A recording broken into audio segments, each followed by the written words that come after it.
السلام علیکم. کیا آپ کو معلوم ہے کہ نون ساکن اور نون تنوین کا اخفاء کب ہوتا ہے؟ سب سے پہلے ہم دیکھتے ہیں کہ نون ساکن کب ہوتا ہے. نون ساکن جب نون کے اوپر جزم ہو تو نون ساکن ہوتا ہے. اب آپ نے دیکھنا ہے کہ نون ساکن کے بعد کون سا حرف آ جائے، یا کون سی چیز ایسی آ جائے تو نون ساکن کا اخفاء ہو جاتا ہے. آپ کو میں بتاتا چلوں، توجہ سے سننا ہے آپ نے. نون ساکن جب آپ نے دیکھ لیا کہ نون کے اوپر جزم ہو تو نون ساکن ہوتا ہے.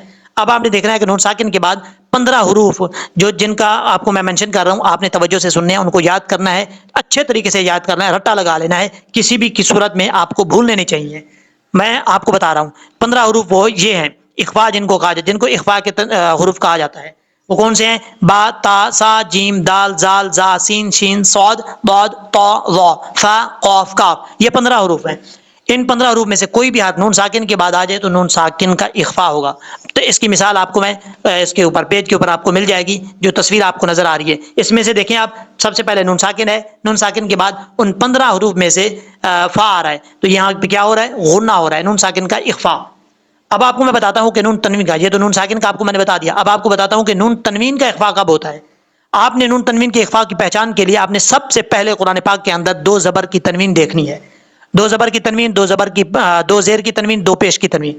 اگر آپ کو دو زبر کی تنوین، دو زیر کی یا دو پیش کی تنوین مل جاتی ہے تو پھر آپ نے دیکھنا ہے کہ دو زبر کی تنوین کے بعد یا دو زیر کی تنوین کے بعد یا دو پیش کی تنوین کے بعد ان 15 حروف میں سے، جو آپ کو میں نے تھوڑی دیر پہلے 15 حروف بتائے ہیں، ان 15 حروف میں سے کوئی ایک حرف آ جاتا ہے، چاہے فا ہو، تا ہو، سا ہو، جیم ہو. ان 15 حروف میں سے کوئی بھی حرف نون تنوین کے بعد آ جاتا ہے تو وہاں کیا ہوگا؟ نون تنوین کا اخفاء ہوگا. یعنی اس کا مطلب کیا ہے؟ یہاں پر ایک الف کی مقدار غنہ کیا جائے گا. اب آپ کو بتاتا ہوں کہ ایک الف کی مقدار کتنی ہوتی ہے. اگر آپ پہچاننا چاہتے ہیں کہ ایک الف کی مقدار کا کیسے پتا چلے گا کہ ایک الف کی مقدار جو ہے وہ کتنی ہوتی ہے، کس طریقے سے اس کو جاننا پڑے گا، میں آپ کو بتاتا ہوں. آپ نے آواز کو نکالنا ہے، یعنی غنے کی آواز کو ناک کی آواز سے نکالنا ہے، اور اس کے ساتھ ساتھ اپنے ہاتھ کی جو انگلی ہے، کوئی بھی انگلی لے لیں، اس فنگر کو آپ نے بند کرنا ہے اور آہستہ آہستہ کھولنا ہے. جتنی دیر میں وہ ایک فنگر بند ہوتی ہے اور اوپن ہوتی ہے، اتنی ہی دیر کو ایک الف کی مقدار کہا جاتا ہے.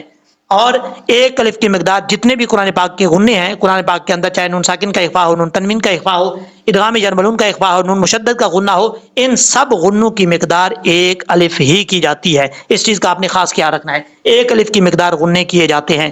اب آپ کے علم میں ہوگا کہ نون ساکن کا اخفاء، نون تنوین کا اخفاء، یہ ساری چیزیں آپ کے علم میں آ چکی ہیں، آپ کو پتہ چل گیا ہے.